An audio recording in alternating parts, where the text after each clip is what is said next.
ஆண்டவர் இரட்சகரமாக இயேசுவின் நாமத்தினால் உங்களை வாழ்த்துகிறேன். நம்முடைய ஆவிக்குரிய சிந்தனைக்காக அப்போஸ்தலர் நடபடிகள் 3ஆம் அதிகாரம் 8ஆம் வசனத்தை நான் வாசிக்கிறேன். அவன் குதித்தெழுந்து நின்று நடந்து குதித்து தேவனை துதித்துக் கொண்டு அவர்களுடனே கூட தேவாலயத்திற்குள் பிரவேசித்தான். அப்போஸ்தலர் நாட்களிலே ஒரு நாள் தேவாலயத்திற்கு பேதுரு யோவானும் போய்க் கொண்டிருக்கிற சூழ்நிலையிலே ஆலயத்தின் முன்பாக வாசலருகே உட்கார்ந்து ஒரு மனிதன் பிச்சை எடுத்துக் கொண்டிருக்கான். அவனுக்கு கால்கள் நடக்க முடியாமல் பிறவியிலிருந்தே கால்களிலே ஒரு குறைவு. அவன் தாய் வயிற்றிலே சுமந்தது மட்டுமல்லாமல் அந்த தாய் அவனை பெற்ற பிறகும் சுமக்க வேண்டிய ஒரு நிர்பந்தமான ஒரு சூழ்நிலை. அவனுடைய வேலையெல்லாம் ஆலயத்திற்கு வெளியிருந்து பிச்சை எடுக்கிறது தான். இந்த சூழ்நிலை அவன் இந்த 2 பேரிடம் கேட்கிறான், ஏதாவது கொடுங்கள் என்று சொல்லி. ஆனால் பேதுரு யோவானிடம் கையில என்கிட்ட வெள்ளியும் பொண்ணும் கிடையாது என்று சொல்லி அவங்க ஆண்டவருடைய வல்லமையினால் நிறைந்திருந்தபடியினால் இயேசுவின் நாமத்தினால் எழுந்து நடன்னு சொல்லி அவனுடைய சூழ்நிலை மாற்றிவிட்டார்கள். அவ்வளவுதான். அது நடக்க முடியாமல் குறைவா இருந்த அந்த கால்கள் நிறைவாய் மாறினது. எழுந்தான், நின்றான், குதித்தான், துதித்தான், தேவாலயத்துக்குள்ளே பிரவேசித்தான் என்று அந்த வார்த்தை சொல்லுகிறது. பாருங்கள், நடக்க முடியாதவன், அதுவரை பாரமாக இருந்தவன், அவன் பாரம் எல்லாம் மாறி அவனே நடக்க ஆரம்பித்தான். அதோடு குதிக்க ஆரம்பித்தான். அதோடு அதுவரை ஆலயத்திற்கு வெளியே இருந்தவன் உள்ளே போய் தேவனை துதிக்க ஆரம்பித்தான். அவன் சூழ்நிலையே மாறிடுச்சு. அது மட்டுமா, அன்றோடு அந்த பிச்சை எடுக்கிற தொழிலுக்கு ஒரு முடிவு உண்டானது. அதிலிருந்து தேவனை மகிமைப்படுத்துகிறவனாய் மாறிவிட்டான். எவ்வளவு பெரிய அற்புதம்! இதே காரியத்தை இன்றும் ஆண்டவர் செய்ய வல்லவரா இருக்கிறார். ஆனால் அந்த ஆண்டவருடைய வல்லமை இன்னும் குறைந்து போகவில்லை, நின்று போகவில்லை. அவரை நோக்கி கூப்பிட்டால் போதும். அவரால் முடியாதவைகள் ஒன்றுமே இல்லை. நாம் ஒருபோல இன்னைக்கு மருத்துவம் உதவி செய்யல, இனி அவ்வளவுதான், இனி இப்படிப்பட்ட ஒரு சிந்தனைக்குள் நீங்கள் வந்தீர்கள் என்று சொல்ல அவ்வளவுதான். ஆனால் அப்படி அல்ல. இன்றும் இந்த ஆண்டவர் ஜீவிக்கிறார். அன்று செய்த அற்புதத்தை இன்னும் செய்ய வல்லவரா இருக்கிறார் சொல்லி நீங்கள் விசுவாசித்தால் காரியங்கள் நிச்சயமாக நடக்கும்.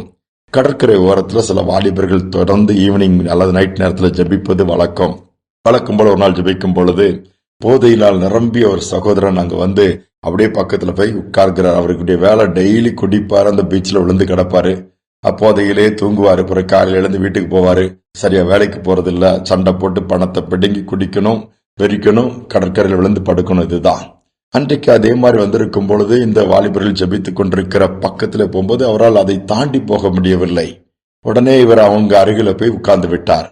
உட்கார்ந்த உடனே இங்க ஜெபம் போய்கொண்டே இருக்கிறது. அவங்க துதித்து பாடி ஆண்டவருக்கு நோக்கி ஜெபம் பண்ணி கொண்டிருக்கிறார்கள் ஊக்கமாய். ஆண்டவருடைய பிரசன்னம் அந்த இடத்துல இறங்கியிருந்தபடினாலே இவர் கிட்ட போய் உட்கார்ந்து போதெல்லாம் தெளிஞ்சிருச்சுது. போதை தெளிஞ்சதோடு மட்டுமல்லாம இவருக்கு ஒரு பெரிய மாற்றம். அன்னையிலிருந்து இது என்னடா எனக்கு போதெல்லாம் போயிடுச்சுன்னு நார்மல் ஆயிட்டாரு. நார்மல் ஆனது அவர்களுக்கு கூட சும்மா அப்படியே உட்கார்ந்துட்டு இருக்கிறாரு. பிரேயர் முடிஞ்சது. அவங்களும் கிளம்பும் போது அந்த சகோதரரை பார்த்து, எப்பா நான் என்னைய குடிக்க மாட்டேன்ப்பா, நீ ஒழுங்கா இருப்பா, இவங்க குடிக்க கூடாதுன்னு எதுவுமே அவங்களுக்கு அதை டீச் பண்ணல, ப்ரீச் பண்ணல, அவரே சொல்ல ஆரம்பிச்சிட்டாரு. சரி என்று சொல்லிட்டு அவர் யாருன்னு விசாரிச்சுட்டு, சரி நீ குடிக்காதங்க, நீங்க குடும்பத்தோட சந்தோஷமா இருங்க, வேலைக்கு போங்கன்னு இவங்களும் சொல்லிட்டு கிளம்பிட்டாங்க. அடுத்த நாள் பார்த்தா என்ன ஆச்சுன்னா, அதே நேரத்துல இவரும் வந்து ஜெபத்துல நான் கலந்துக்கலாம்னு சொல்லி வந்து உட்கார ஆரம்பிச்சிட்டாரு. நடந்தது என்னன்னா, அவருடைய வாழ்க்கையில பெரிய மாற்றம். போதையிலிருந்து விடுதலை. இது குடிச்சு வெறிச்சு கிடக்கிற நிலைமை மாறி ஒழுங்கா வஸ்திரத்தை உடுத்தி நேரா வீட்டிலும் சண்டை போடாம வேலைக்கு போக ஆரம்பிச்சிட்டாராம். அந்த குடும்பத்தினுடைய எல்லா சிறையிருப்புமே மாறிடுச்சு, துக்கம் மாறிடுச்சுது, நிந்த மாறிடுச்சுது. இதுவரை குடிச்சிட்டு இவர் இங்கதாங்க விழுந்து கிடப்பாருங்க, அந்த நிலைமையும் மாறிடுச்சுது. பாருங்க, ஆண்டோடைய பிரசன்னம், ஆண்டோடைய வல்லமை எவ்வளவு மாற்றங்களை கொண்டு வருகிறது. இன்றைக்கு இன்னைக்கு இளைய சமுதாயம் இன்னைக்கு போதைக்கு அடிமையாய் கிடக்குது. படிச்சவங்க படிக்காதவங்க வித்தியாசமே இன்னைக்கு இல்லையே. அந்த அளவு வேகமாய் இந்த போதை பழக்கங்கள் பரவி கொண்டிருக்கிற ஆண் பெண் கூட வித்தியாசம் இல்லாத இந்த சமுதாயத்துல இன்னைக்கு அதுல இருந்து இன்னைக்கு விடுதலை பெற வழி இல்லாம எவ்வளவோ ட்ரீட்மெண்ட்டுக்கு நிறைய பேர் போறாங்க. ஆனால் அது முடியல. ஆனா ஆண்டோடைய வல்லமை, ஆண்டோடைய பிரசன்னம் மாற்ற வல்லமையுடையதா இருக்குது. எப்படிப்பட்ட அடிமைத்தனத்தின் நுகத்தை அது முறிக்கும். ஒருவேளை இன்னைக்கு பலவீனமா இருக்கிறீங்க, முடியாத காரியங்கள் இருக்கலாம், எதுவாக இருந்தாலும் சரி, இன்னைக்கு அந்த ஆண்டவரை நோக்கி பார்க்க போறோம். சிறையிருப்பு மாறப்போது பிள்ளைகளுக்காக ஜபிக்கிற பெற்றோர்கள் இருக்கலாம், அல்ல சகோதர சகோதரிகள் இருக்கலாம், யாராக இருந்தாலும் கணவனுக்காக ஜபிக்கக்கூடிய மனைவிமார்கள் இருக்கலாம். என் தேவன் மாற்றுவார். ஜபிப்போமா? அன்பின் பரலோக தகப்பனே, இந்த நாளின் காலை நேரத்திற்காய் நன்றியோடுமை துதிக்கிறோம், ஸ்தோத்திரிக்கிறோம். அநேக காரியங்கள் இல்ல, இன்னைக்கு அநேகர் அடிமைத்தனத்துல மாட்டிட்டு நடக்க முடியாம, எழுந்திருக்க முடியாம, துதிக்க முடியாம, ஆலயத்திற்கு வெளியே அல்லது காணியாட்சிக்கு வெளியே நம்முடைய அன்பை விட்டு தூரமாய் போய் வாழ்கிற கூட்டங்கள் இன்னைக்கு பெருகிச்சுப்பா. அந்த நிலத்திலும் மனம் இறங்கி சூழ்நிலைகளை மாற்றுங்க, இருளை மாற்றுங்க, வெளிச்சம் ஒதுக்கட்டுப்பா.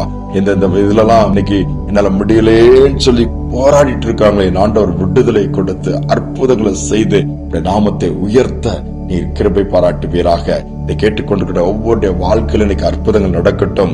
குடும்பங்களுக்குள்ளே வல்லமை இறங்கட்டும். நுகங்கள் முறிக்கப்படட்டும். கட்டுகள் அறுக்கப்படட்டும். நீர் அற்புதங்களின் தேவன் என்பதை நிரூபிப்பீராக. செய்வதற்காய் ஸ்தோத்திரம், நடத்துவதற்காய் ஸ்தோத்திரம். துதிகனமை ஏற்றுக்கொள்ளும் இயேசுவின் நாமத்தில் வேண்டிக் கொள்கிற நல்ல பிதாவே, ஆமேன், ஆமேன். இன்றும் அற்புதங்களை செய்கிற நம் நடுவில் இருக்கிறாரே, அதை நோக்கி கூப்பிடுங்க, அற்புதத்தை பெற்றுக் கொள்ள முடியும். சிந்தனையோடு இந்த நாளை தொடருவோம். மீண்டும் நாளை தினம் சந்திப்போம்.